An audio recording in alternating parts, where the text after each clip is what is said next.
Praise God. Natawagan ko po si Sis Nelly para sa ating gawain. Yun po. Isang mapagpalang umaga po sa bawat isa. Ayan.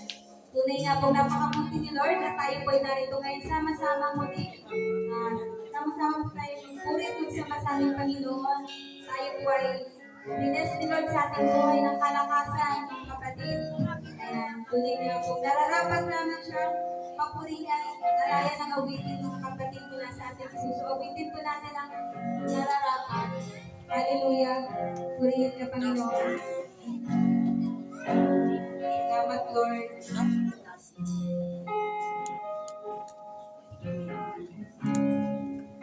Pasok.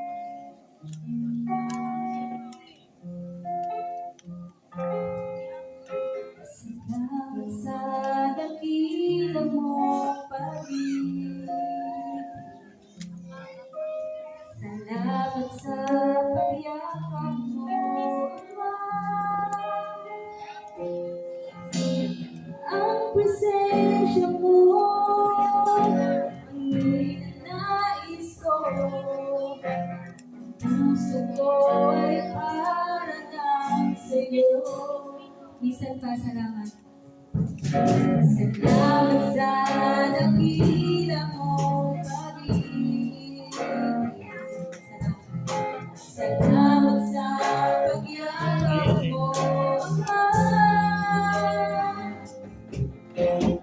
Ang presensya mo ang ninanais ko. Puso ko ay para lang sa'yo. Nararapat ka sa papuri, luwalhati at pagsampa. Jesus, ika'y dakilain, magpagkailanman. Nararapat ka sa papuri, luwalhati at pagsampa. Itataas ang ngalan mo, Ama. Nararapat ka sa papuri, luwalhati at pagsampa.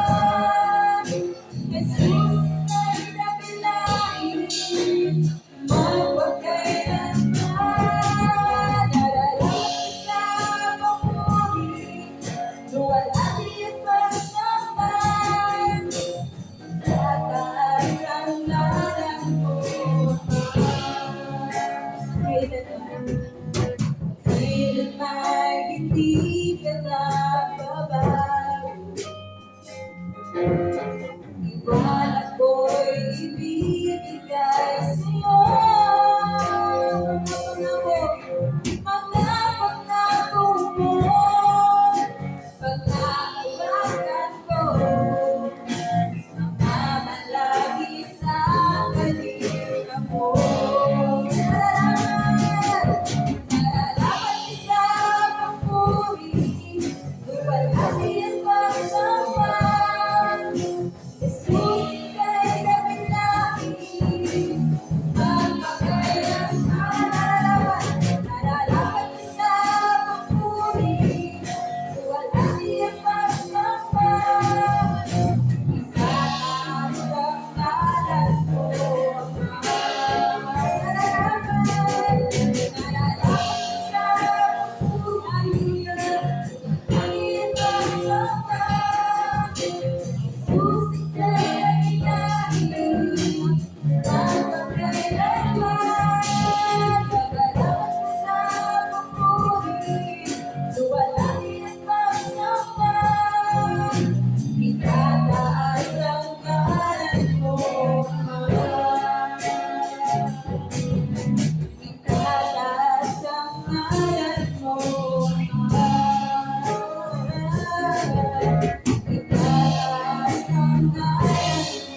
Hallelujah.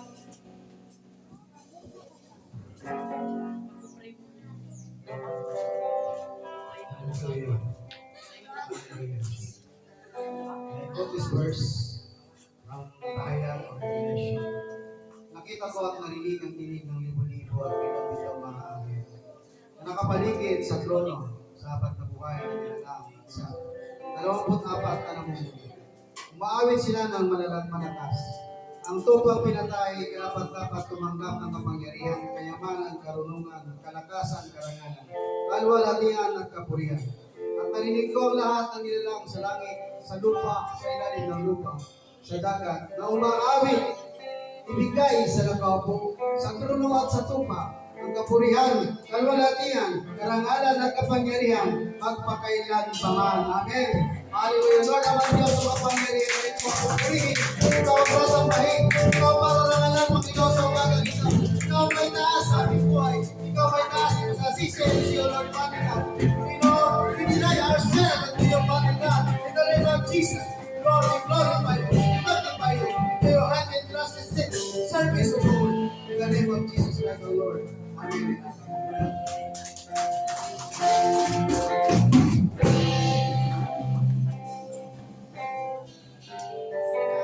Natawagan ko po si Sis Isay para sa reading Bible.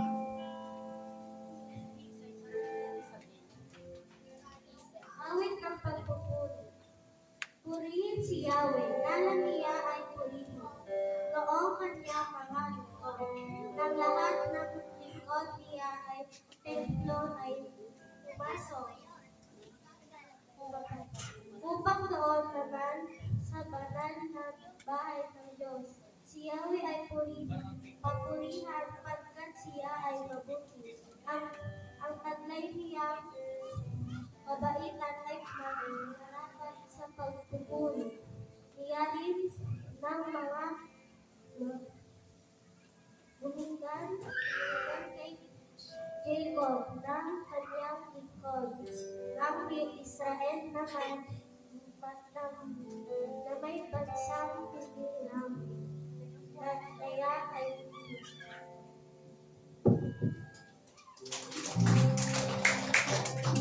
Amen. Purihin si Yahweh. Hallelujah. Tayo po ay patuloy na magbigay ng papurit na witin sa Diyos na buhay. Hallelujah. Purihin natin Panginoon sa Kristo, mga kapatid. Amen. Hallelujah. Sabay-sabay tayo mga kapatid. Awitin po natin ang I give you glory, Lord. Amen.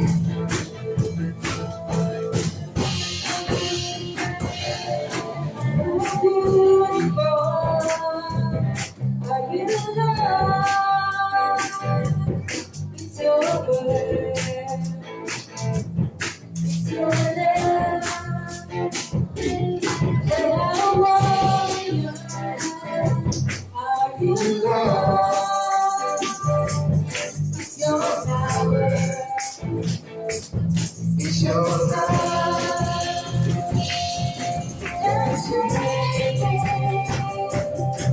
And rescue me from the cold and sin. Set me free. Give you glory, glory. I give you glory, glory. I give you glory, glory. Jesus. Give you glory, glory. Give you glory, glory. I give you glory, glory. Jesus.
give you glory, glory. I give you glory, glory.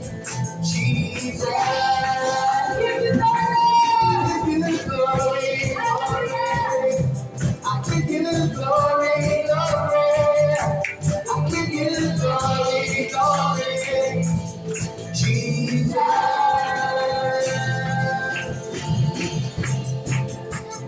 Hallelujah. Dahil sa holiday, mga kapatid, purihin natin ang Panginoon. Sa holiday,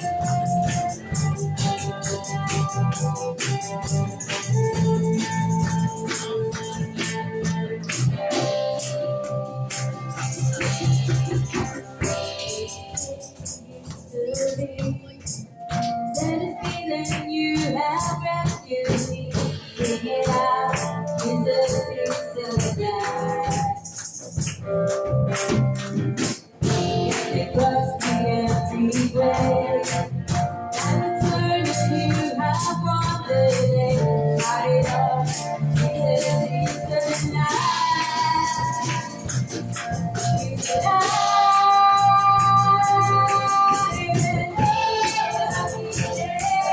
Happy day, I see you here. Happy day, happy day.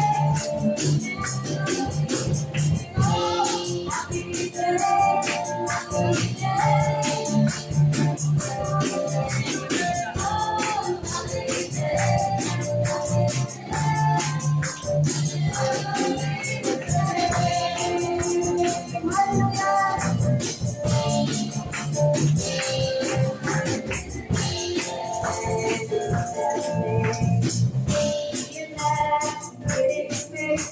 Things like yours, things you are mine.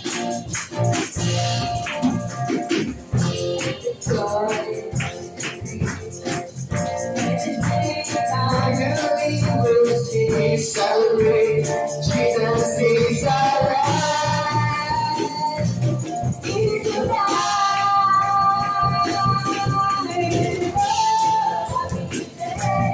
Happy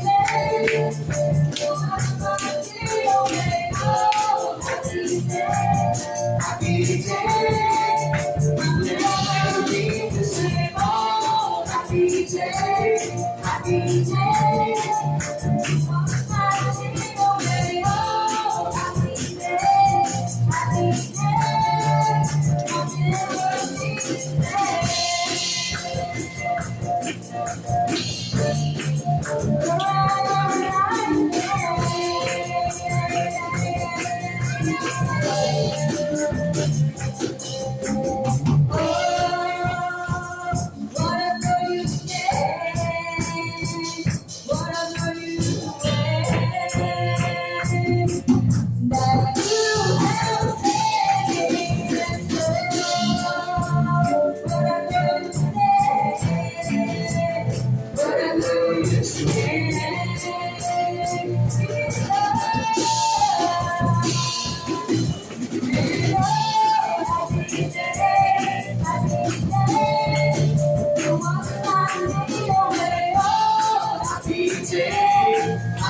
day.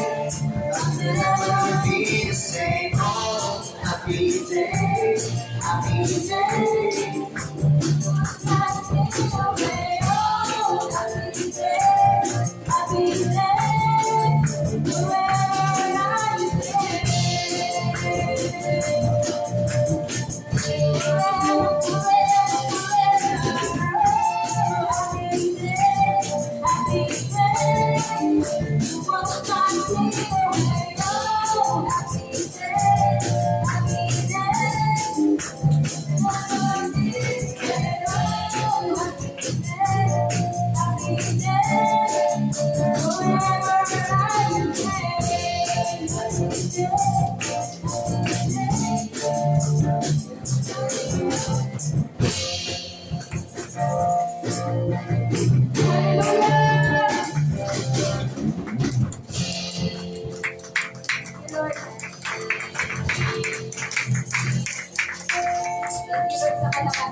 sa pagpupuri po natin sa Lord.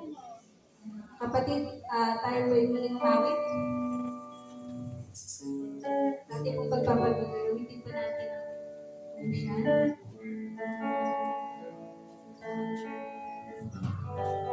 Sabay-sabay na mga kapatid, umawit po tayo sa ating puso.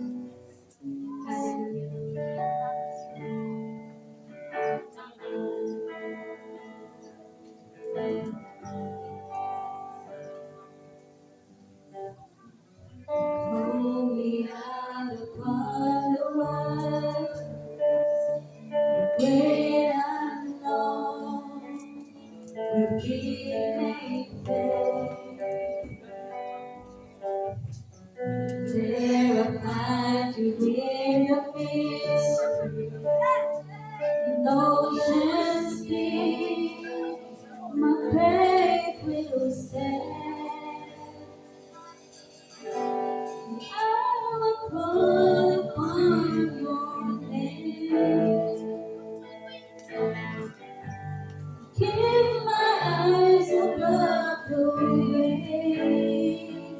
When oceans rise, my soul will rest in your embrace. For I am yours. You are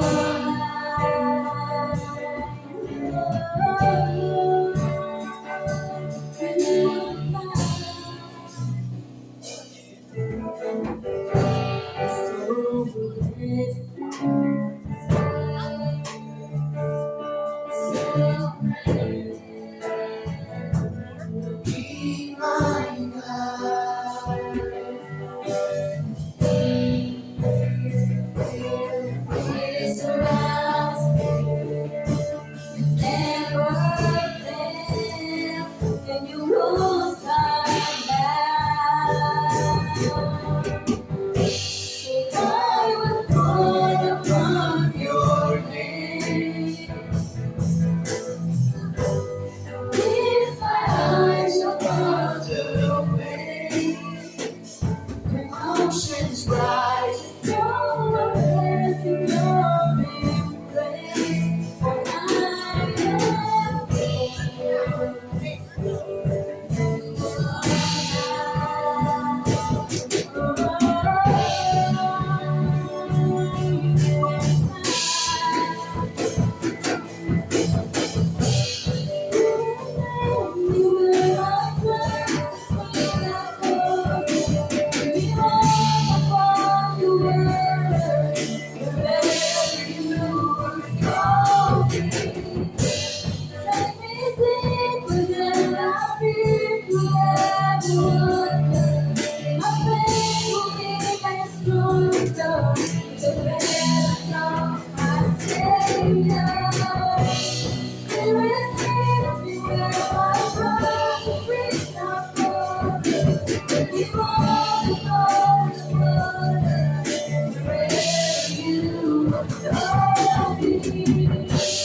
Take me deeper than I need ever run.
Thousand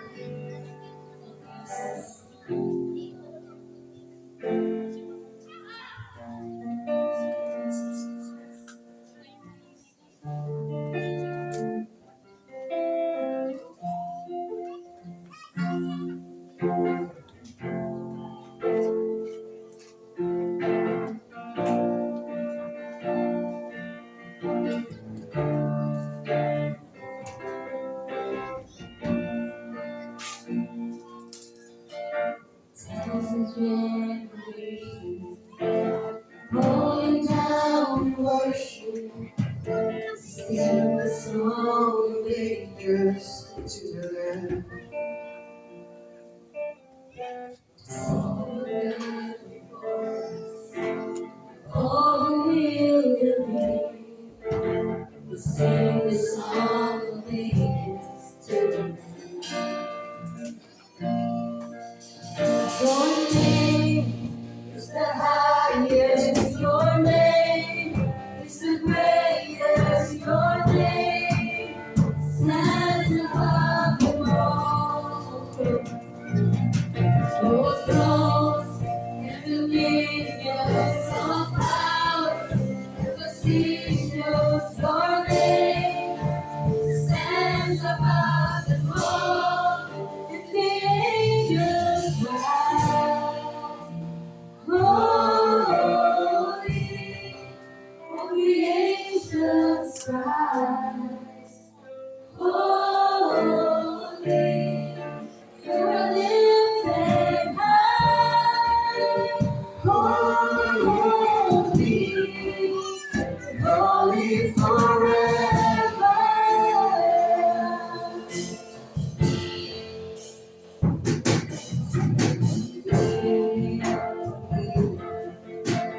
If you be with me, sing the song forever.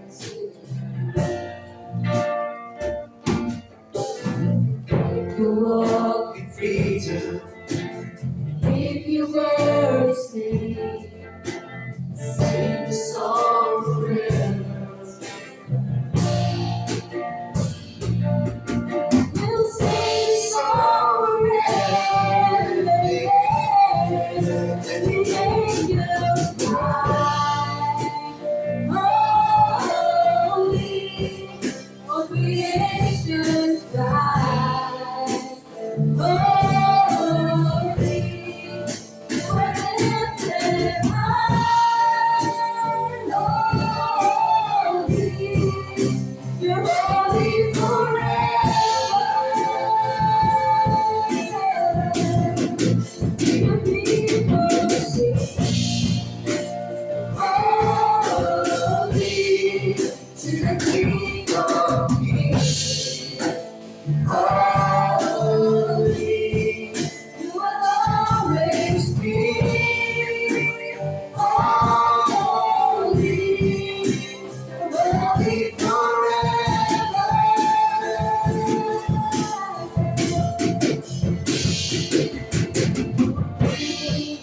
It's the highest. Your name is the greatest. Your name stands above it all. And the minions of power and positions. Your name stands above it all.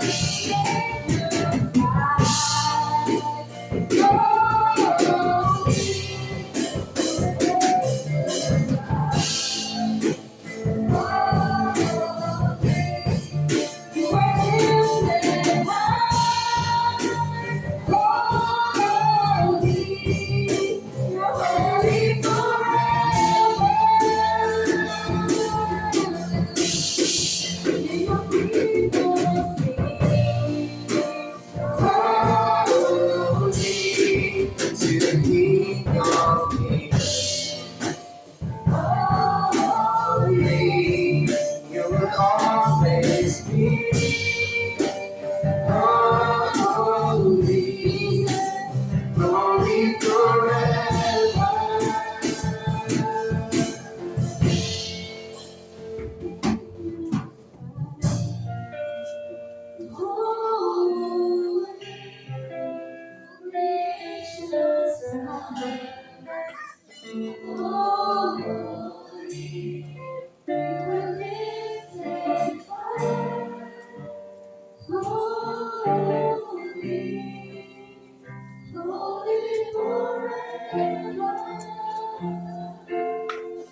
Hallelujah.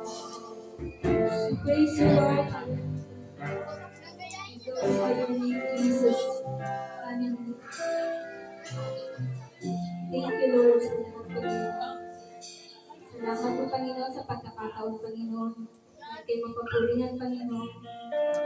Makapag-alay ng awitin, Lord, mula sa aming mga puso, Panginoon.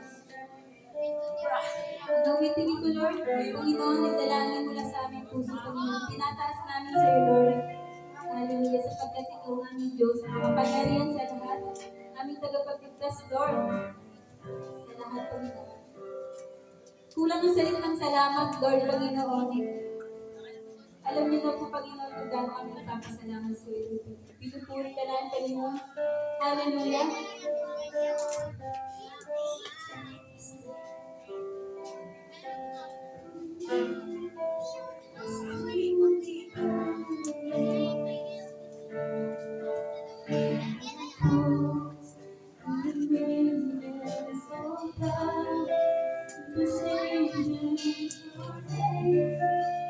Stands above the world.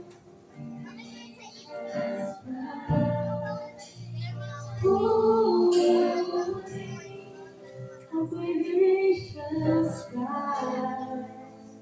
Holy, You are lifted taas high. natin ang ating mga tinig, mga kapatid, sabay-sabay. Taas natin kay Lord. Holy forever. You are holy, Lord. Hallelujah. We praise you, Lord Jesus Christ.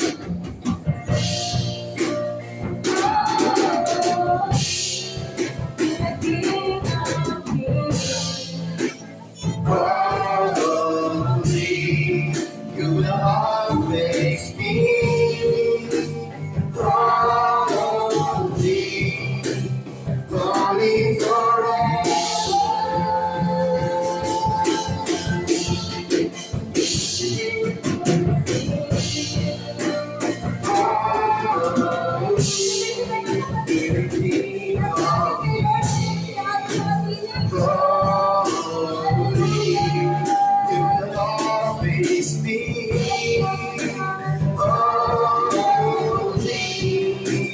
holy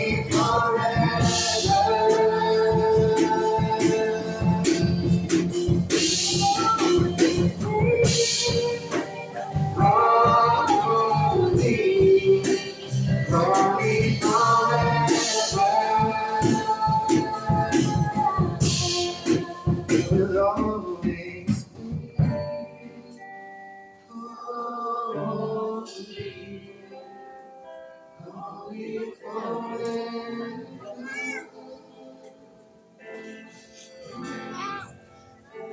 Thank you, Lord. Thank you, Lord. Palakpakan po natin sabay-sabay.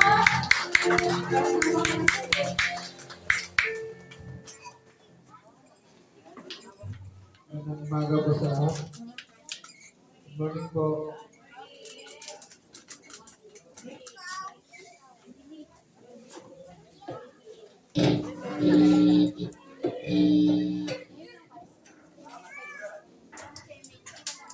Sa page 23 po.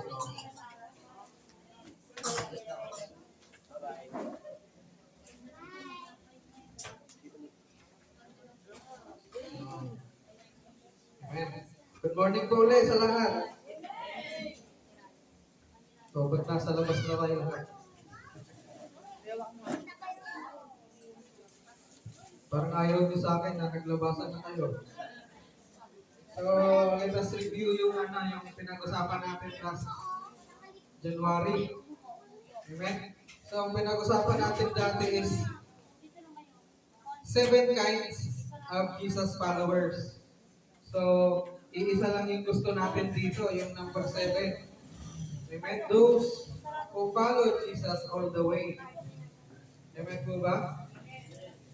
Yung 6 dito, which is somehow nangyayari sa atin bilang mga Kristiyano, but it should not be the basis of our Christian life. Amen? So, dapat tayo ay We follow Jesus all the way. So, ano man mangyari sa buhay natin, ano man pagsubok mangyari sa buhay natin, dapat susunod tayo sa Panginoon. Amen? Kasi hindi naman promise ng Panginoon na bed of roses yung buhay natin as a Christian. But, ang promise ng Panginoon, it will be a worthwhile o worth it ang pagiging Kristiyano natin. Naniniwala ba tayo doon? Yes, amen. So, next slide po, Pastor. Pwede ata dito, kaya yata dito. So, try ko dito. Yung mouse lang ko, wireless naman tayo. Di okay lang po, Pastor, dito ko natitingnan. Ay, wala. Yan. Ano ba mag... Ay, hindi pala kita.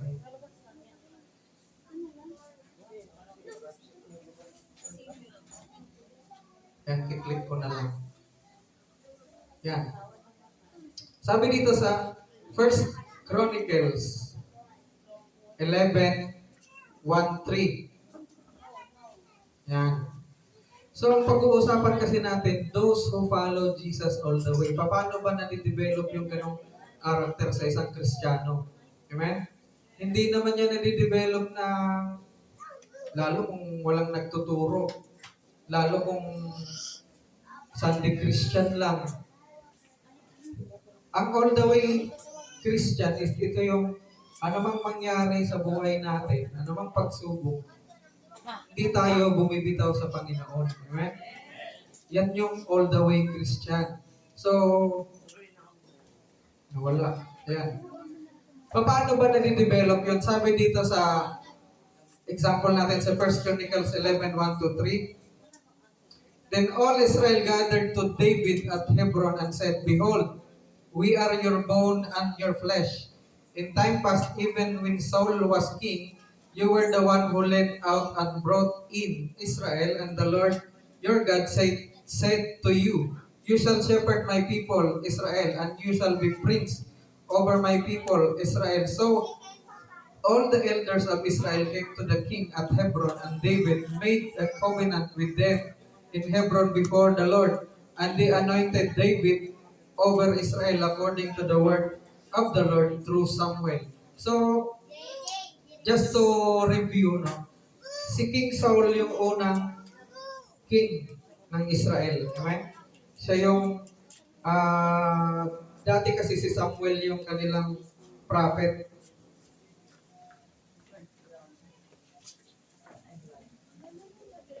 Samuel yung kanilang prophet. Ngayon, mas ginusto nila na magkaroon ng king kasi gusto nilang, yung Israel gustong gumaya sa ibang mga bansa na meron silang king.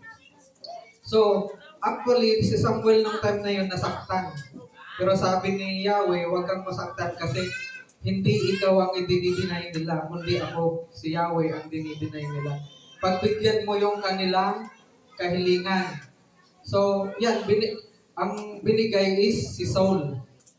But si Saul, as a king, hindi rin siya sumusunod totally sa Panginoong Yahweh. Hindi rin siya sumusunod. Yung sinabing yung Amalekites ni dapat lipulin lahat. But nagtira siya ng mga matatabang baka. Even the king ng Amalekites tinira niya. So, hindi siya sumunod. So, anong ibig sabihin dito? Because of that disobedience, gumawa ng bagong king ang ating Panginoon, which is David.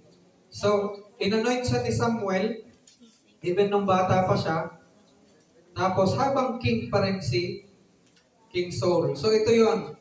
So, even nung king pa si Saul at na-anoint na si King David, di ba hinahabol siya kasi gusto siyang patayin ni Saul. Kasi siya yung susunod na king. So, dito yun, ito yung tagpo na yun, which is, nung hinahabol siya, may mga sumunod sa kanyang totoong tagasunod niya. Amen? Ito yung totoong sabi dito, Behold, we are your bone and your flesh. Ano kaya pakiramdam ng isang pastor pag sinabihan mo na, Pastor, hindi mo lang ako tagasunod. I am a bone of your bone and a flesh of your flesh. Ibig sabihin, kaisa kayo ng pastor. Amen? Yan yung binabanggit dyan, commitment. Commitment ng pagsunod sa leader mo, sa pastor mo. Hindi po yan, sa tingin mo, ang isang araw ka palang Christian, may establish mo yung ganong commitment mo sa pastor mo. Di ba hindi? Nai-establish yan through yung obedient mo sa pastor mo at lumalalim ka sa salita ng Panginoon. Amen? Karamihan nga ngayon sa Christian wala naman yan dito. Yung, alam mo yun, yung obedience niya ay napaka-liit. Amen? Napaka-liit yung obedience niya. Naniniwala ba tayo na ang pastor, ang Panginoon ang nagbigay? Naniniwala ba tayo na pag tayo sumunod sa pastor, tayo sumusunod sa nagbigay ng pastor? Amen? So tayo sumusunod sa Panginoon. Amen? Parang ayaw niya. So, ito po yung tagpo na yun, yung in-establish ng mga tagasunod kay King David, in-establish nila yung kanilang commitment kay David. Ito rin yung tagpo na yun. Ito naman yung mga kapag-anakan ng yung Israel kasi may 12 tribes yan. Ito yung Benjamin at Judah, which is nahiwalayan dun sa tinawag nilang Israel. So, ito rin, nag-establish din ng commitment kay David. So, that is examples ng all the way supporter, all the way Christian. How to raise up all the way followers. Ito yung pag-uusapan natin ngayon. Paano ba tayo makakapag-raise up? Actually, katuruan ko ito sa mga pastor. But, since ito yung setup natin ngayon, ito yung dapat, ano ba yung response natin pagka pastor natin ay gumawa ng ganitong mga strategy? Amen? Makinig tayo, walang pipikit ha.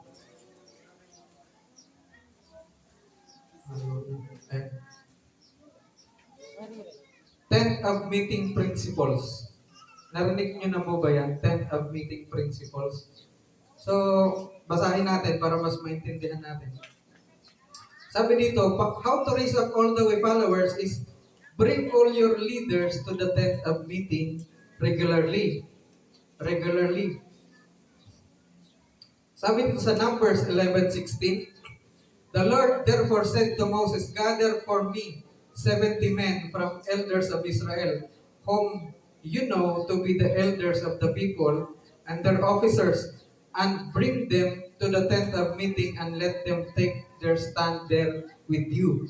So ito yung konting review ulit. Ito yung time ni Moses na ito yung tagpo na actually ang nauna dyan, ito yung in-approach niya yung kanyang ano bang tawag dun sa tatay ng asawa mo? Biyanan. In-approach niya yung kanyang biyanan.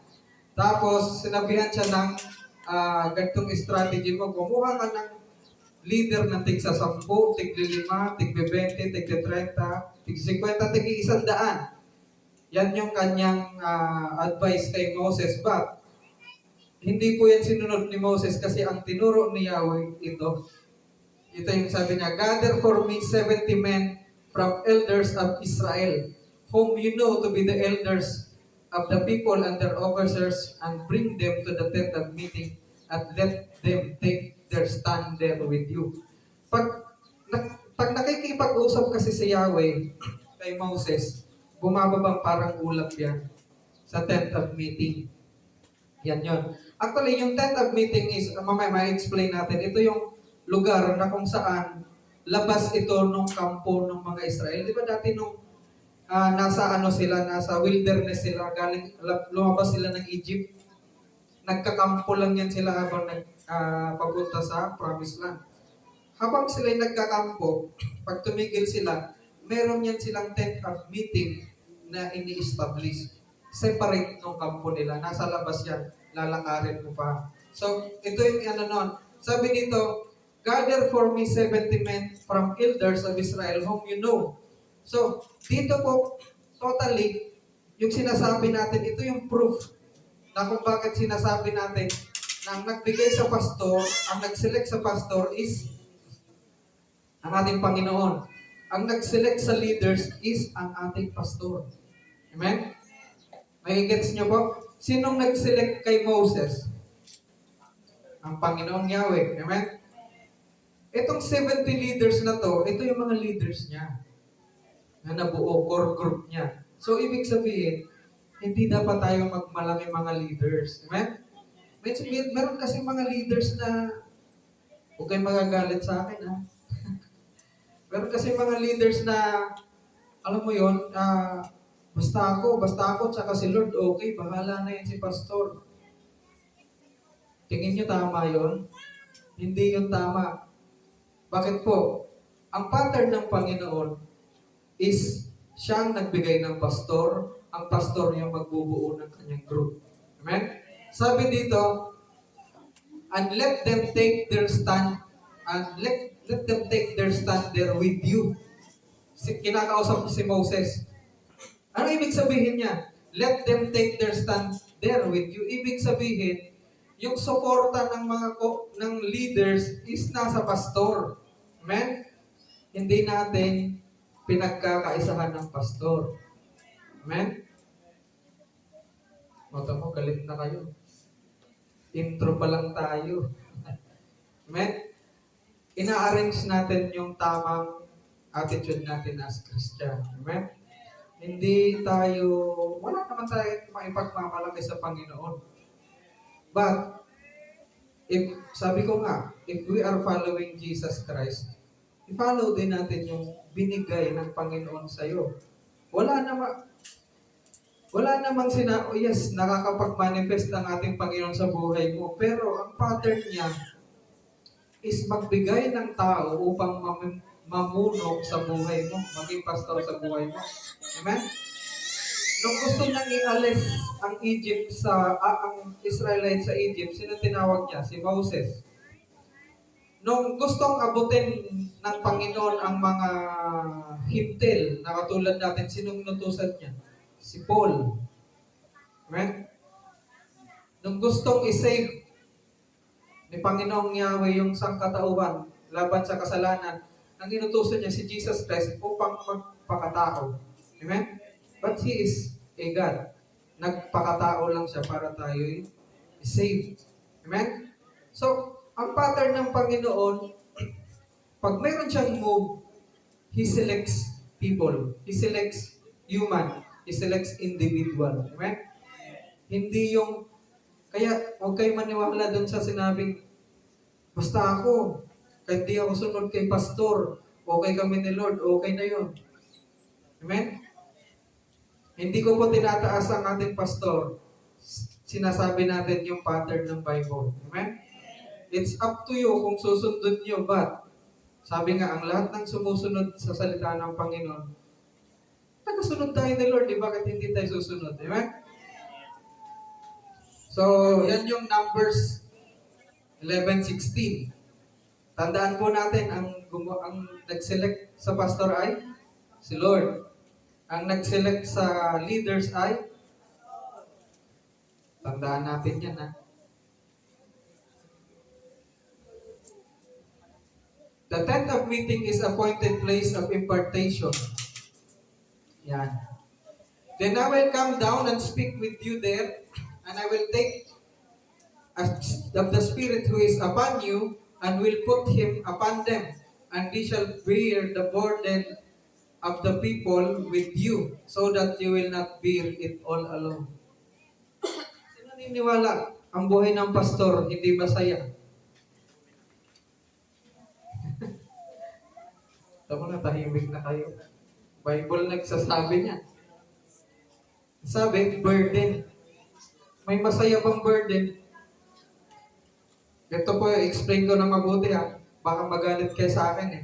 Then I will come down and speak with you there, and I will take of the Spirit who is upon you, and will put Him upon them. Nakikipag-usap si Yahweh kay Moses. Sabi niya, dalhin mo ang iyong mga leaders doon sa tent of meeting. Then, I will take The spirit that I put in your heart, I will take and put it on their heart. Anong ibig sabihin nun? Pag iisa ang spirit na nasa atin, magkasundo tayo lahat, united tayo lahat. Amen? So anong ibig sabihin? Dapat tayo, hindi tayo oposisyon. Amen? Wala dapat tayong oposisyon sa church. Hindi dapat tayo gumagawa ng oposisyon. Amen? Sabi dito, sikapin din natin na kung ano yung spirit ni pastor, ay magkaroon din tayo ng spirit noon. Kung ang puso ng pastor natin is i-reach out yung mga lost souls, dapat unti-unti nagiging ganun din ang ating puso. Amen? Ganun po dapat. Hindi yung magsasabi. Natutuwa nga ako kanina, may advertisement dito, mayroong Sunday service, mayroong cottage prayer meeting. Yes, complete. Amen? Lahat ba nasunod? Punta mo? Baka naman display lang yun dito. Amen? Dapat, kung tayo tagasunod ng ating Panginoong Isus, susunod tayo sa lahat ng ibababa ng ating pastor. Bakit? Nakakamatay ba yung binaba ng pastor? Hindi naman, nakakabuhay yun ng spirit mo. Amen? Kasi ikaw as a human, hindi ka lang physical. Mayroon kang spirit na dapat mong buhayin. At nabubuhay lang yan sa salita ng Panginoon. Kaya pag pumunta ka doon sa 3 events na yun every week, healthy ang spiritual mo. Amen? Kasi pag once a week ka lang, Sunday ka lang, maniwala kayo. Gutom na gutom kayo pagdating ng sunod na Sunday. Sa dami ng labanan araw-araw eh. Ako pa lang, sa business ko pa lang, minsan nauubos na yung lakas ko eh. Kasi iba-iba ang tao na hinaharap natin araw-araw. Amen? Minsan, at kalimitan, hindi pa mga Christian. Ngayon, you as a Christian, dapat ikaw yung nakakaalam. So, ikaw yung nag-a-adjust. Amen? At sa pag-a-adjust mo na yan, diyan nauubos yung salita ng Panginoon mo kasi nagagamit eh. That's why, umattend kayo ng cottage prayer, ng prayer meeting ng Sunday para ma-refill ang salita ng Panginoon sa puso mo. Amen? Yun po yun. So sabi dito, I will take the Spirit who is upon you and will put Him upon them. So dapat iisang Espiritu natin. Amen? And they shall bear the burden of the people with you.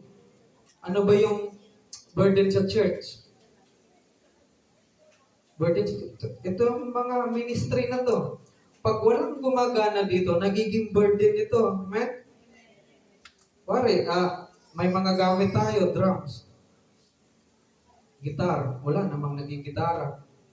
Amen? Wala namang nagbe-bass. May balak pang bumili si pastor ng keyboard. Amen?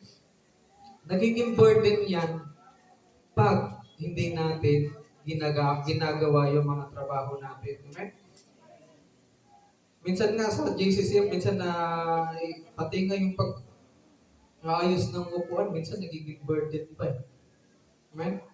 Kasi walang may gustong mag-ayos. Dapat ganun po tayo. Dapat pag sinabing, and they shall not bear the burden of people with you, so that you will not bear it all alone. Ano ba ang trabaho ng pastor? I-establish natin. Ang trabaho ng pastor is to guide yung mga souls natin. Amen? Ngayon, kung bibigyan niyo yung pastor, siya pa yung magigitara, siya pa yung magpipray, lahat, siya pa yung MC. So tingin niyo po, makakapag-focus ba siya sa pagiging pastor niya sa buhay niyo? Ito yung sinasabi dito. Tanggalan natin si pastor ng mga trabaho that is not required sa pagiging pastor niya. Amen? Yung pastor ba required na araw-arawin kayong puntahan sa bahay niyo? Para i-comfort, para i-encourage. Required po ba yun? Pwedeng mga leaders gumawa nun. Amen?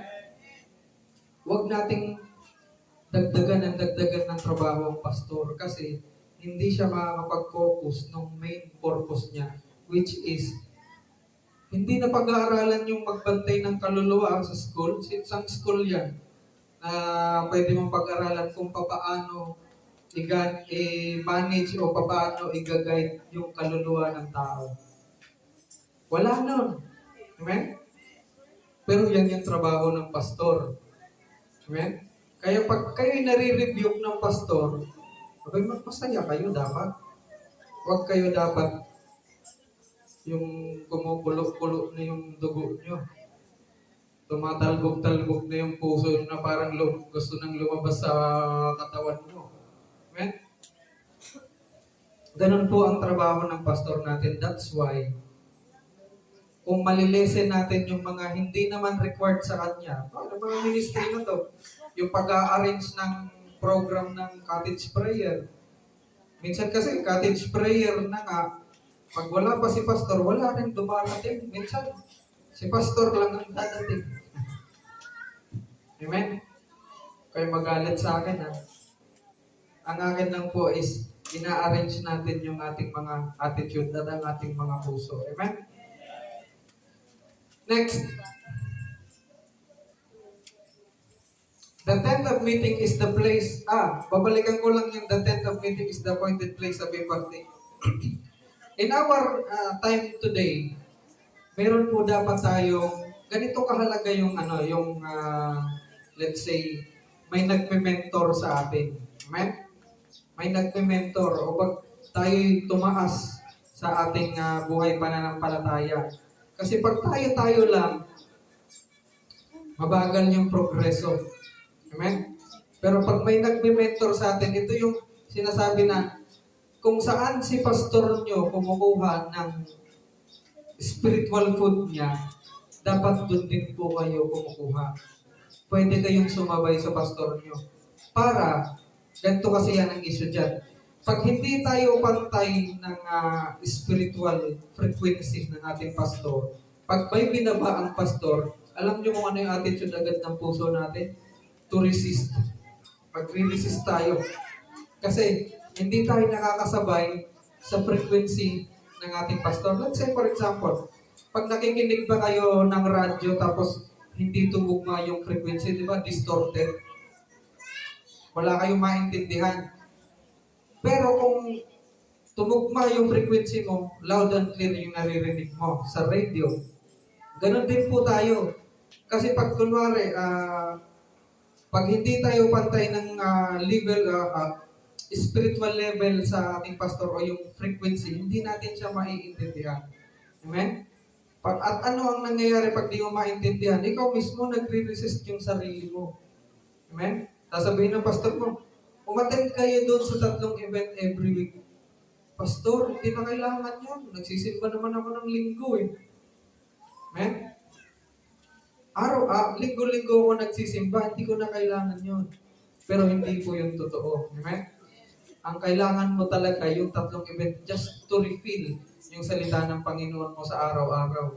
Ngayon, kung hindi ka kasing level ng frequency ng pastor mo, hindi mo maintindihan yun, hindi ka pupunta. Maniwala kayo. Amen? Number 3, the tent of meeting is the place where process of becoming one between the pastor and his leaders takes place. Gano'ng ka-importante na ang pastor natin at ang leaders ng CCMC ay iisa? Gano'ng ka-importante? Tama? Ayaw niya yata maging isa eh. Importante yan. Amen? In spiritual world ng ating Panginoon, ang maximum number is 1. Ang gusto ng Panginoon, lagi tayo iisa. Amen? Ang Ama, ang Anak, at ang Espiritu Santo ay iisa. Amen?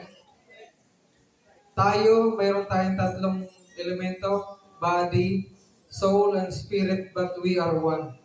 Amen? So dapat, ganun kahalaga na yung ating mga puso, ating mga attitude, ating mga utak, ay dapat isa sa ating pastor. Amen? Sabi mo, ano ba naman yung bro? Puro pastor, inaangat mo lagi si pastor. No. udyok yan ni Satanas, hindi yan yung totoo. Ang sinasabi natin is pattern ng Bible. Lahat po yan supported ng Bible verse. Amen? Sabi dito sa number 3. O, Numbers 11 to 17. Isang buong chapter to binabasa natin. Then I will come down and speak to you there, and I will take of the Spirit upon you, and will put him upon them, and they shall not bear the burden of the people with you, so that you will not bear it all alone. So, iisa na kayo ng pastor mo. Kung anong problema sa church, sama-sama niyong binibitbit. Amen?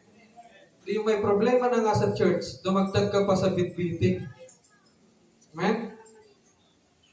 Tulad nung lagi kong ini-example dito, may bitbit na nga si pastor, may plano si pastor na 5 years dapat meron na tayong CCMC branch 2. 5 years. Nakafocus si pastor sa vision na yon. Ngayon, may pabigat na Kristiyano, wala naman yan dito. Pabigat, may dala-dala na si pastor na may sariling burden lalakad. Ngayon, may pabigat, may makulit. Ano bang gagawin ni pastor? Iwanan niya kaya yun? Hindi niya iwanan yun. Babalikan niya yun. Bubuhatin niya uli. Yung pagbalik niya, imbis nakalimang hakbang na siya, bumalik uli siya sa number 1 kasi may naiwan eh. Ang ugali ng pastor, bibit-bitin niya yan lahat. Amen? Maliban na lang kung hindi pastor ang pastor niyo. Pero, di ako naniniwala kay Pastor Jerry. Bibit-bitin ni Pastor Jerry yan lahat. So, babalik. So, sa tingin niyo, mangyayari pa yung 5 years niyo? Hindi na mangyayari yun. Mangyayari yun in 10 years na. So, na-delay na. Bakit? Sa disobedience ng isang membro. Amen? So, dapat tayo sunod. Kasi nga, sabi dito, hindi naman ako naniniwala na sa church setup is walang problema. Meron naman talaga. Amen? Meron talaga. So that's why, dapat lahat tayo, bit-bit natin yung problema na yun para i-resolve. Hindi yung may problema, dumagdag ka pa sa problema. Amen?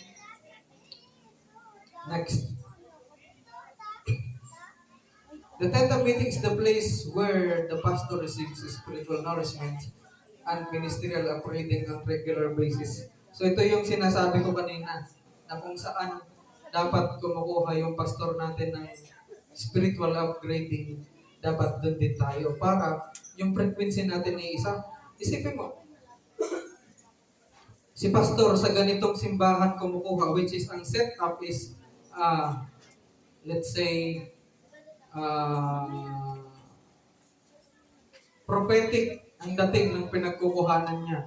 Ngayon, kayo namang mga membro, nandun naman sa ibang katuruan na, let's say, puro blessings lang ang naririnig nyo. Sa prophetic tsaka apostolic, ina-arrange yung attitudes natin.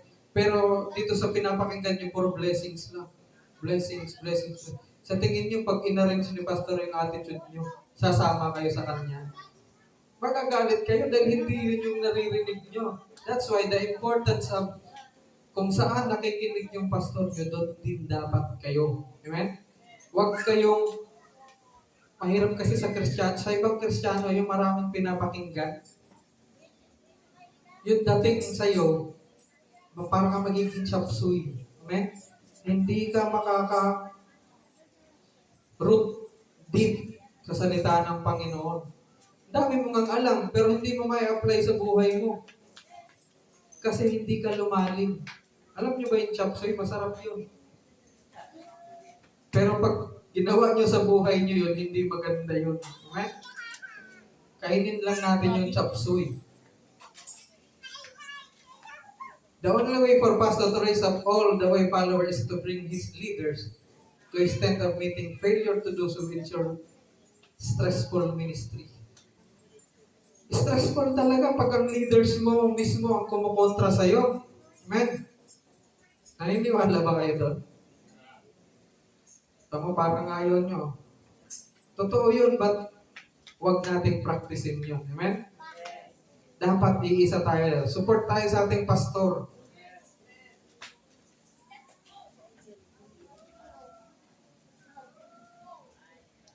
So, timingan mo lang. Sabi dito, 3 dimensions of pastoral ministry. Una, shepherding. Shepherd feeds. Ito yung mga bagong Christian pa lang. Amen? Mga ay, nawala. Ito. Ang isang shepherd, nagpapakain. Amen? Sabi dito, sa John 21:15-18, so when they had finished breakfast, Jesus said to Simon, Simon, son of John, do you love me more than this?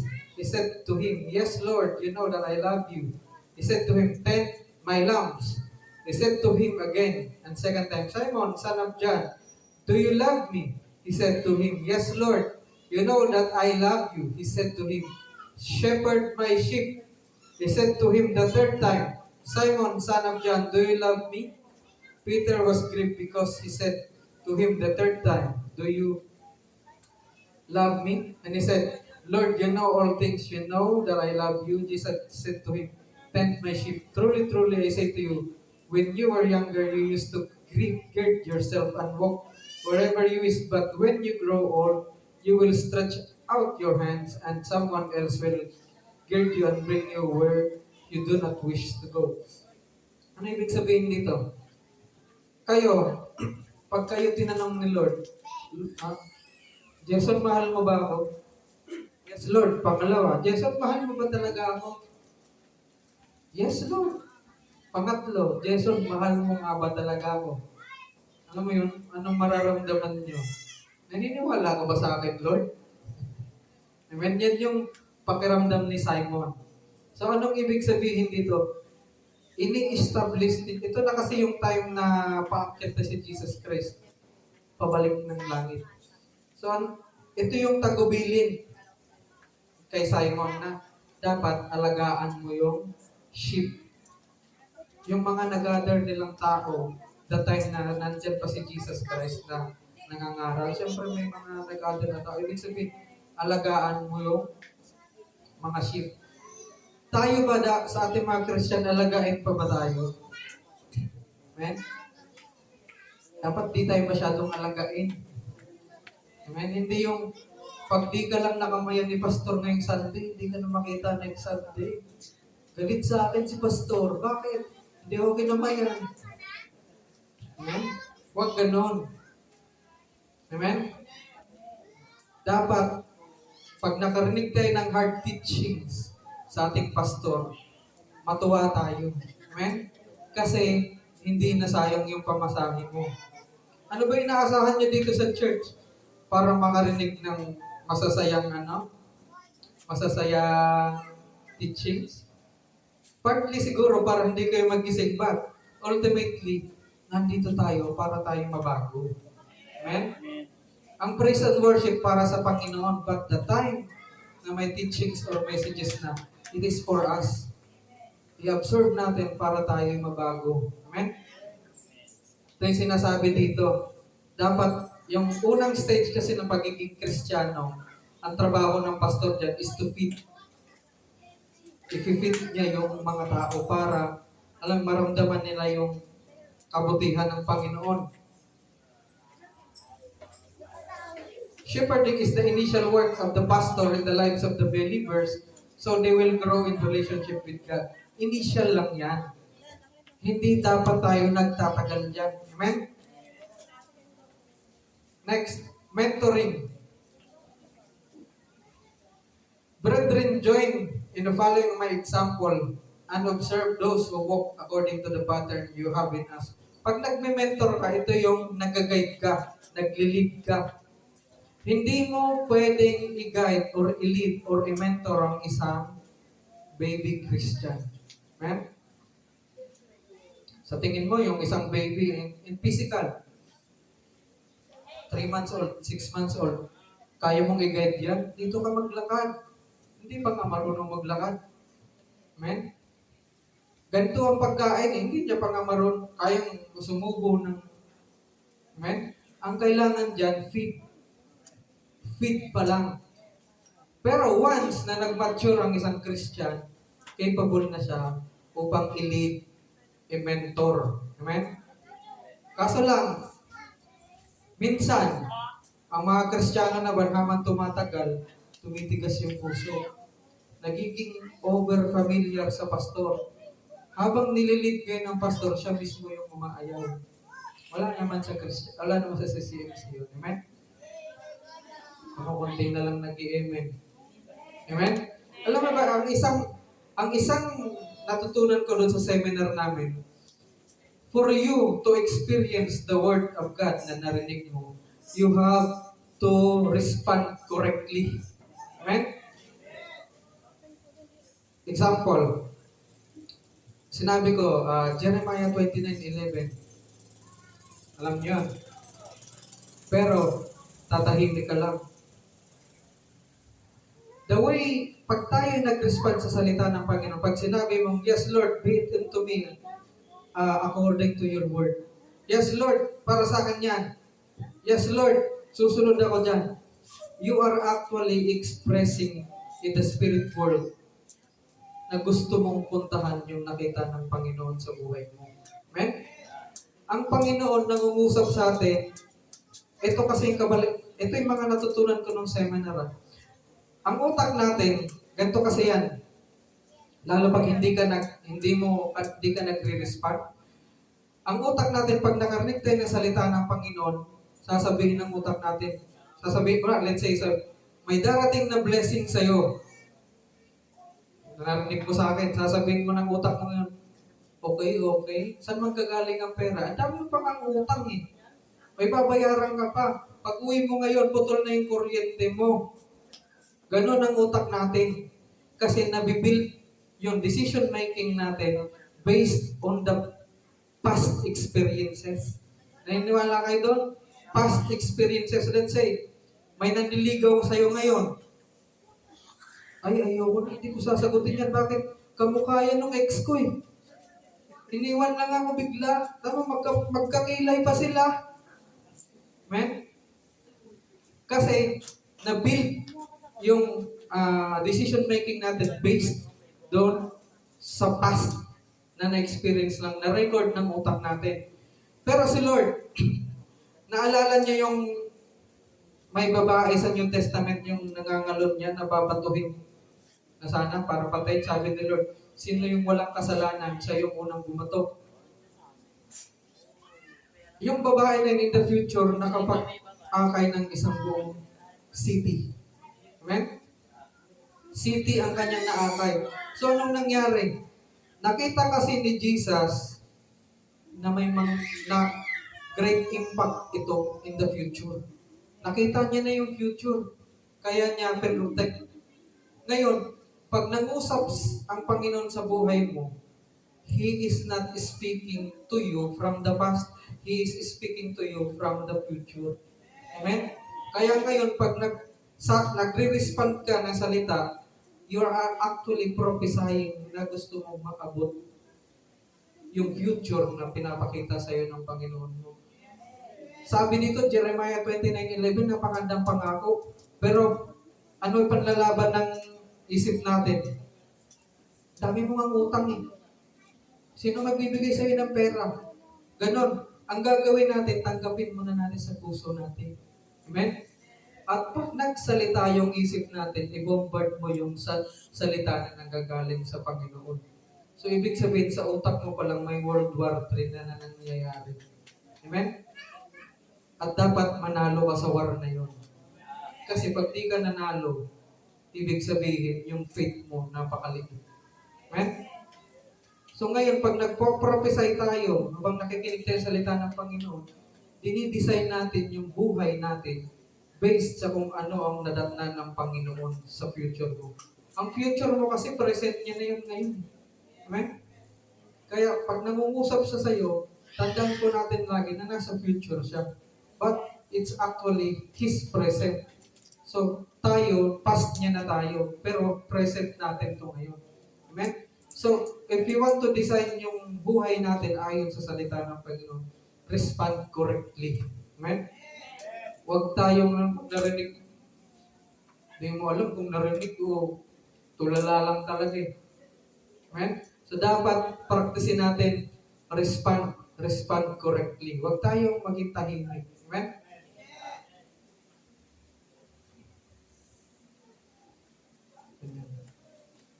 Mentoring is the ongoing work of the pastor in the lives of the Christians so that they will become effective workforce that will advance the kingdom of God.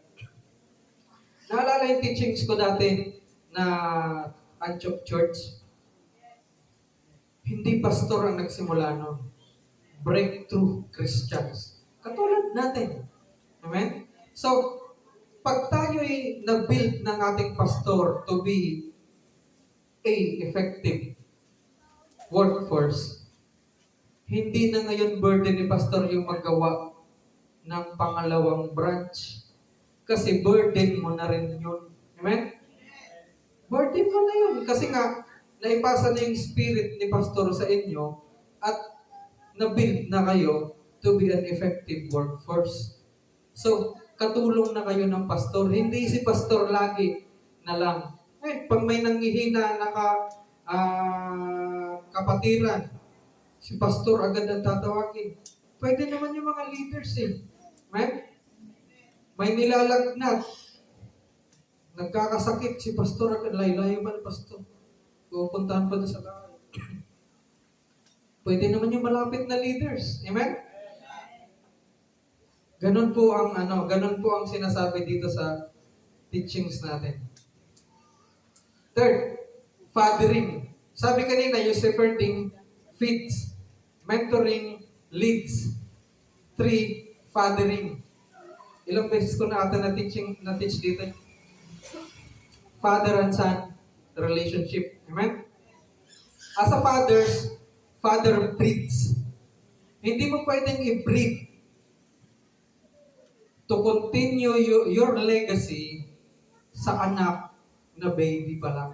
Amen? Naniniwala ba kayo doon? Sasabihin mo may business ka. Tapos may anak kang 6 months. Anak, i-build kita ngayon para i-continue mo yung business ko. 6 months old. Amen? Ang pag-breed kasi is, i-breed mo siya ayon sa'yo. I-duplicate mo yung sarili mo para siya yung mag-continue in the next generation. Amen? May mga churches na nagsasara dahil hindi sila nakakapag-build in the next generations. Wala silang natitrain. Ganon ka-importante yun.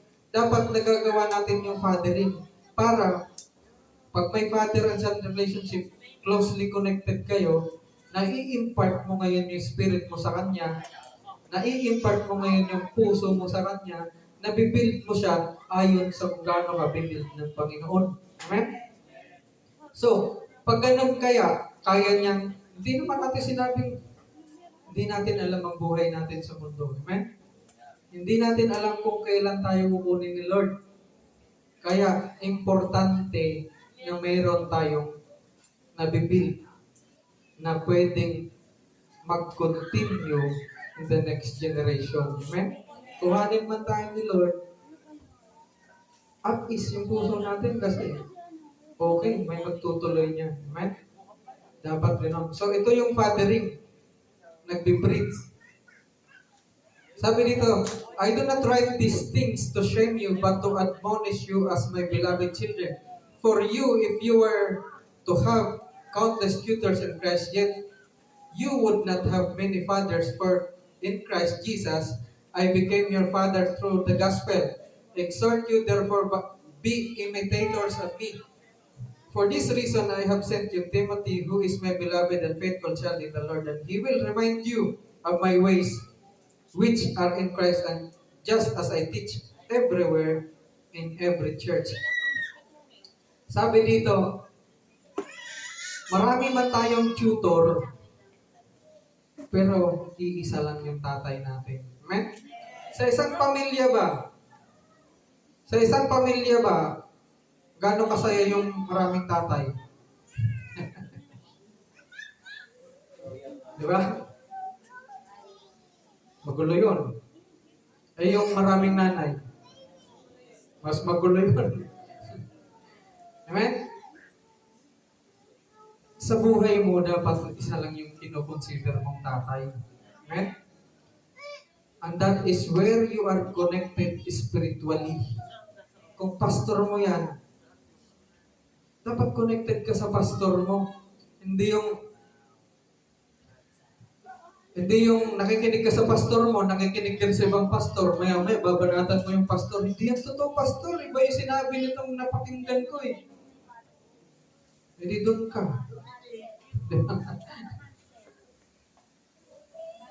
Dapat, sabi dito sa Bible, marami man tayong tutor. Tutor is mga nagtuturo sa atin. But, iisa lang yung i-consider mong father.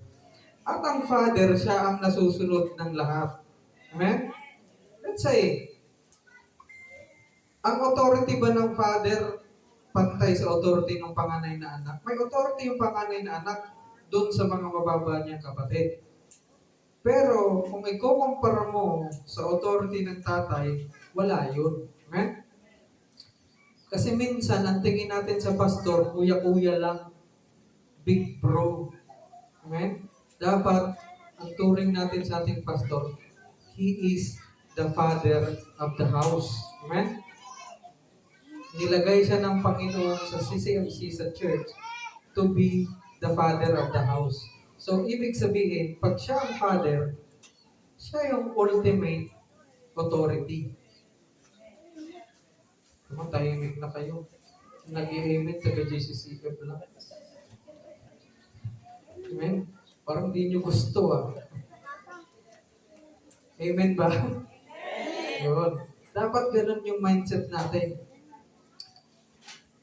Sabi dito, sa last, and he will remind you, ito si Timothy, and he will remind you, my ways are in Christ, just I teach you everywhere in every church. Ang isang anak kasi, di ba, anak, spiritual son ni Paul si Timothy.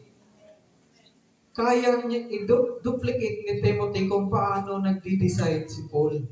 Right? Ito yung sinasabi natin na be in one spirit, be in one heart. Kung ano yung attitude ni pastor towards the church, dapat na-duplicate natin yun. Right? Para in case na kunin na tayo ni Lord, maraming magtutuloy. Amen? Problema kasi yung walang magtutuloy. Bukod sa walang magtutuloy, wala pang commitment para magtuloy. Amen? Dapat ganun yung attitude natin being a Christian. Pag ganito kang Kristiyano, sisiguraduhin ko sa inyo, malalim ka na sa Panginoon. Amen? My children with whom I am in labor until Christ is formed in you. Ito yung trabaho ng pastor.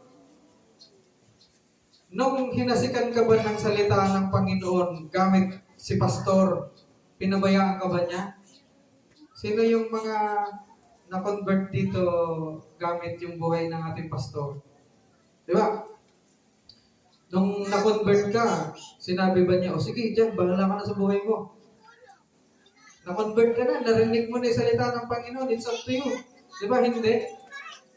Ginawa ni pastor, with whom I am in labor until Christ is formed in us. Amen? Yun naman yung target natin as Christians din na makita si Jesus Christ sa buhay natin. Amen? So, last verse na tayo kasi tinatimingan na ako. Ito. Fathering is the much deeper work of the pastor in the lives of the workers with the objectives of raising them as his spiritual sons that will continue his legacy. Amen? Continue his legacy. Kung kanina, mini-mentor lang kayo, minsan ka mini-mentor, ayaw pa.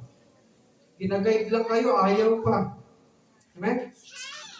Kung sa guide pa lang ayaw nyo, mas lalo pa pag pina-fathering na kayo kasi pati attitude nyo, bababaguhin na yun. Kung dati gina-guide ka lang, dito ka lumiko. Diyan pa rin liliko. Ngayon, ang gagawin, dito ka lumiko, ganito ang pagliko mo. Ganun ang fathering. Amen? Di, may iba-iba kasing liko, ganun. Dapat ganito ang pagliko mo. Kasama na yung the way mo ginagawa ang mga bagay-bagay. Nakakatuwa ba yun? So, ito po, Pastor, natutuwa sila pag binabago. Narinig ni Lord yun, ha? Hindi ganun kasaya pag ang nakagawian mo ang babaguhin. Amen?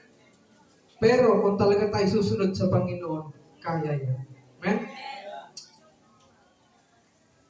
Marami pa sana ako sasabihin pero it's time. So, next time ulit, itutuloy natin. Amen? So, let us all bow down and pray. Ang maraming banal na makapangyarihan sa lahat, maraming salamat o Diyos sa iyong salita. Lord God, nawa Panginoon, maihasik ito sa matabang parte ng aming mga puso, Lord God. Pahintulutan mo o Diyos na ito'y mamunga, makita sa aming mga buhay, Lord God. Guide us because we cannot do anything without you, Lord God. Lord, maraming salamat o Diyos sa iyo pong lahat ng papurit pagsamba. Pasasalamat sa pangalan po ng Panginoong Jesus. Amen and amen.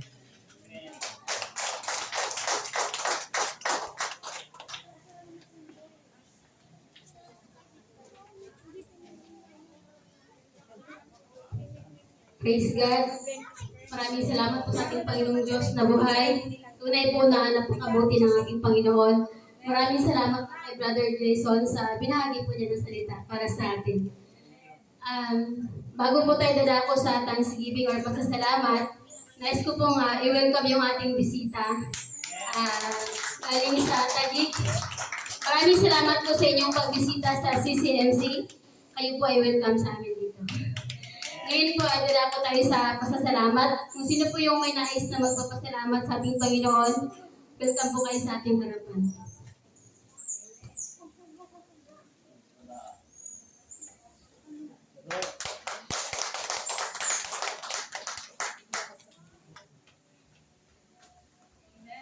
Magandang umaga po sa ating lahat. Ako'y taos-puso nagpapasalamat sa ating Diyos na buhay. Napakabuti ni Lord sa amin mag-iina na nakabalik kami dito na safe. And matagal-tagal din yung aming bakasyon. And to God be the glory. Doon po sa probinsya ay nagagamit din ako doon bilang praise and worship leader.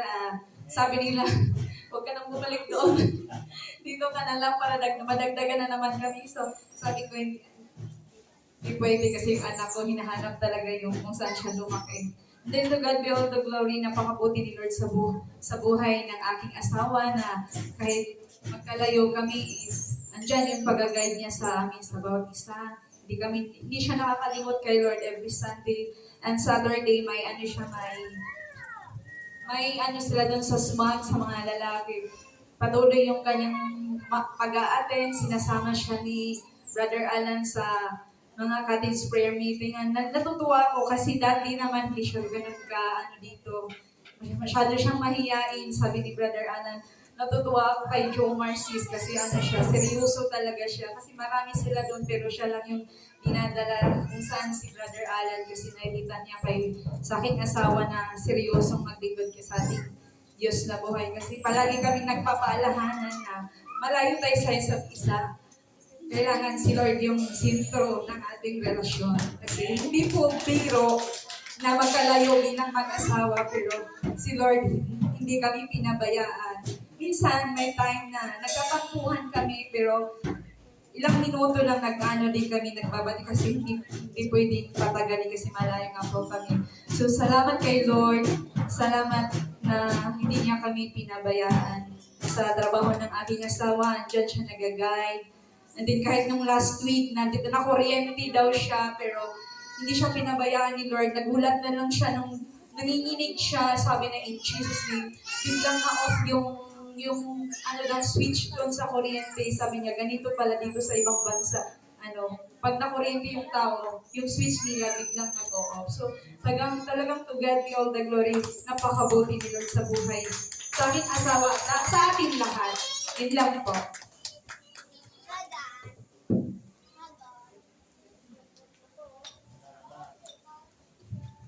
Sino pa po?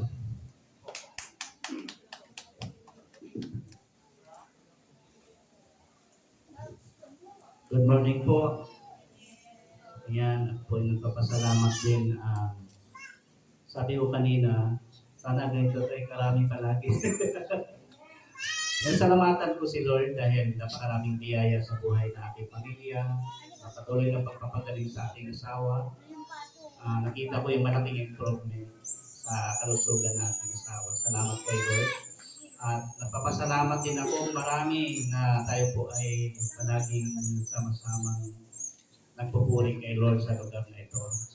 At sabi ko kay Lord, Lord, magpadala ka ng mga iba pang music yan. Katulad nito na parang sisirain yung drums. Ang galing po maano. Sabi ko, gusto ko sabihin kay JJ, tingnan mo paano pumano. Kung paano kakawin. Napakaganda na tugtugan natin, ano? Talaga yung sobrang na-bless ako sa ating awitan. Ramdam ko yung presensya ng Diyos. Talagang pumatak ng aking luha. Sabi ko, napakaganda ng presensya ng Diyos sa araw na ito. No? Kapag yung ating sit-up ng ating pagkaawitan ay talagang makikita mo pati sa puso ng bawat nagpapagamit. Ano? Kaya sabi ko, Lord, salamat marami. Sana ganito yung kompleto yung ating yung ating panganay po, yung po yung nagtsatsaga, from Taguig pa po yan. Malayo pa po yung biyahe niya, pero wala pang tulog, pero pupunta sila dito para sumuporta sa ministry dahil wala pa pong nag-comment ng permanent talaga. Kaya sana meron dito. Sabi ko, Lord, maghubog ka ng mga musician, Lord, at yung mga awit pa. Si Sister, natuwa rin ako sa buhay, Sister Nene kanina. Oo, salamat sa Diyos. Talagang okay din yung pagpapalagay-improve. Sister Nene, salamat kay Lord. Salamat din sa Panginoon. Papasalamat ako. Dito na rin Sister Rochelle. At next Sunday, siya naman yung magpapaawit. Kaya masaya tayo, sana ay patuloy nating paglingkuran ang Diyos sa lugar na ito. Labis din ako nagpapasalamat sa commitment ni General Jason. Pagamat ilan yung hawak ng judge niya ngayon, dalawa na yata bukod sa kanilang mother church. Pumupunta siya para magpahagi ng kanyang nangaral ng Panginoon. Papasalamat po ako, malaking tulong po ito sa atin. Pagpapalago ng ating spiritual, yung kanyang ipinamahagi, diba, napakalaking tulong po. Hindi naman po para sa akin yung pero yun po yung nagpapatibay sa ating pagiging leader sa church at mga anak ng Diyos na gusto magpagamit kay Panginoon. Salamat po sa lahat ng biyaya at hindi ko na mabanggit lahat ng mga ng Panginoon. Mahalaga po ay yun po ating pinasasalamatan na patuloy na biyaya ng Diyos sa ating CCMC. Sa kanya po lahat ng papuri.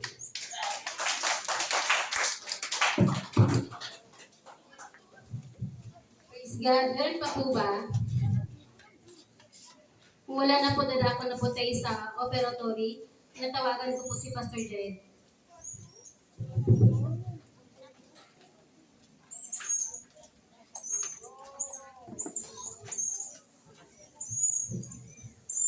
Okay, so makibasa po tayo.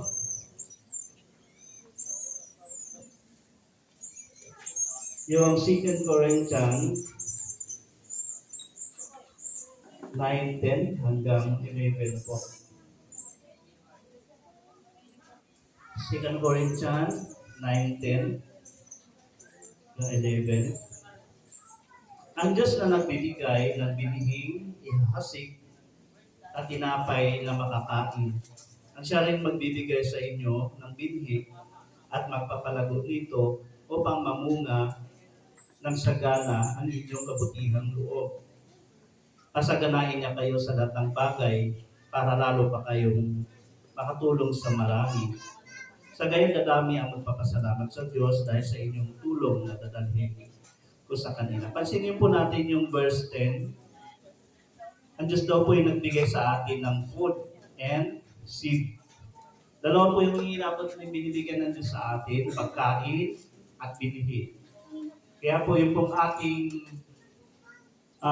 yung pong aspito ng buhay financial, ano po ay ang payo ng Panginoon sa atin bilang mga anak niya kung nais nating patuloy na managana, huwag nating kainin yung seed o binhi. Dapat ito ay muling inihasik. Kakainin mo lang yung food na para sa iyo, yung binhi, ihasik mo muli para meron ka muling aanihin. Yung principle ng Panginoon. To sow and to reap. Amen po ba? Kailangan mong magtanim para meron kang aanihin. Sabi nga ng Galatia, chapter 6, verse 9, o tayo magsawa sa paggawa ng mabuti sapagkat tayo mag-aani sa takdang panahon kung hindi tayo magsasawa. So yung ating pagkakaloob sa Panginoon isang bagay na mabuti na hindi natin pagsawaan dahil meron naman sa panahon ng pag-aani. Amen? At yung pag-aani, nakadepende po yan sa ating itinanim. Amen po ba? At nasusukat yan kung papaano mo pinagtiwalaan ang Diyos sa buhay mo. Kasi kung may tiwala ka sa Diyos, hindi ka dapat mag-alangan, magbigay para sa kanyang gawain. Tiwala lang ang kailangan. Then ang Diyos na po ang higit na magpala sa sino mang masunurin sa kanya. Let us pray. Aming Ama, salamat po, Panginoong Diyos, sa inyong mga salita, Panginoon. O Diyos, inyong pagpalain ang bawat kamay ng mga anak mo, O Diyos. Tunay, Panginoon, na kayo po ang nagturo sa amin paano namin i-bless, paano namin higit pa pasaganain ang buhay namin, kundi ang pagsunod sa iyong mga salita. Ay ito po yung pamamaraan mo, Panginoon, upang maranasan, Panginoon, namin ang kasaganaan ng buhay, lalo sa financial, Panginoon. Magkaroon financial breakthrough sa buhay namin, Lord, ay sa pamagitan ng aming pagsunod, Panginoon, paghahasik, Panginoon, upang patuloy na rin gagawin, Panginoon, ang mga biyayang ipinangako mo, Panginoon, sa mga tao sumusunod at hindi nag-alinlangan sa iyo. Father God, thank you so much, Lord. I-bless mo ang makalob na ito upang magamit sa iyong ministeryo. Salamat po sa pangalan ng Panginoon Jesus. Amen.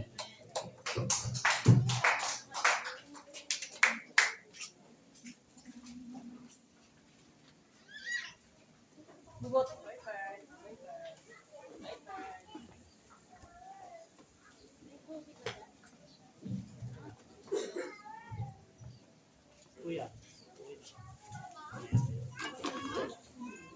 Praise God. Ano po na may special number, tinatawagan ko po yung GCCF Taguig.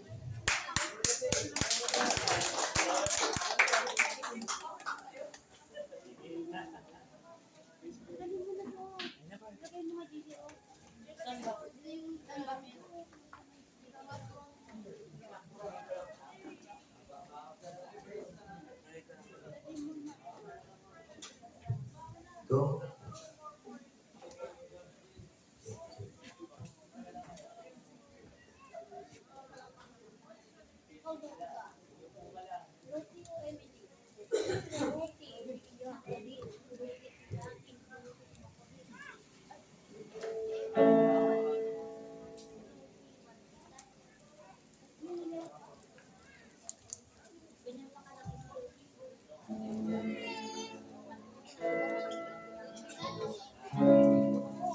Good morning po. Kami po pala yung taga-JCF from Taguig po.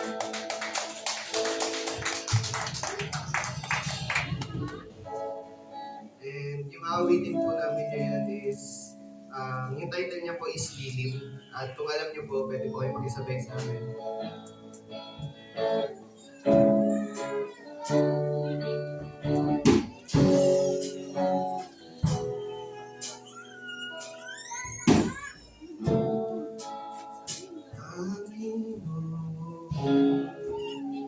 Ang nais ko, kagandahan mo ay pagmasdan ang pag-ibig mo sa aking tugon. kailan may di pababayaan sa iyo lamang.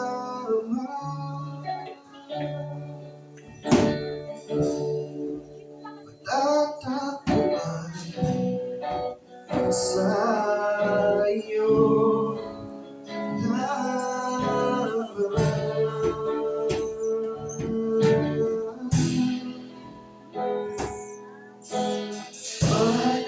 mananatili sa'yo lilim at sasambahin ka sa dagong lihim. Mananatili sa'yo lilim na masumpungan ka sa dagong lihim.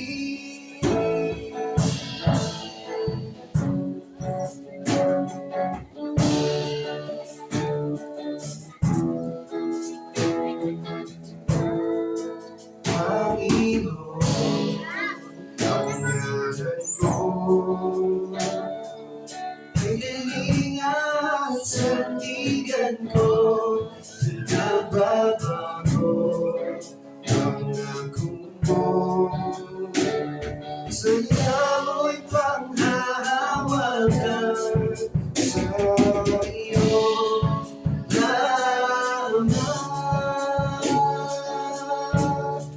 Magtatagpuan sa iyo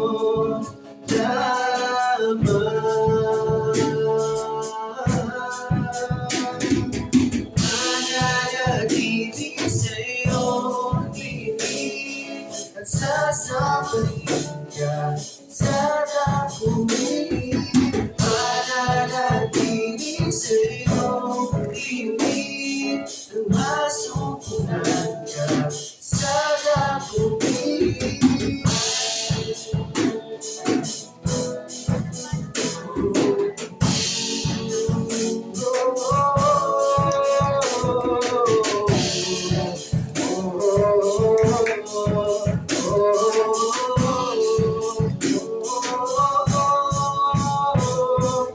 Ang papuri ko ay tanging sa'yo, sa'yo lamang iniaalay. O Panginoon, ang puso ko'y sa'yo magpakailanman. Ang papuri ko ay tanging sa'yo, sa'yo lamang iniaalay. Panginoon, ang puso ko'y sa'yo magpakailanman. Ang papuri ko tanging sa'yo, sa'yo lamang iniaalay. O Panginoon, ang puso ko'y sa'yo magpakailanman. Nanatili sa'yo lilim at sasambahin ka sa dagong lihim.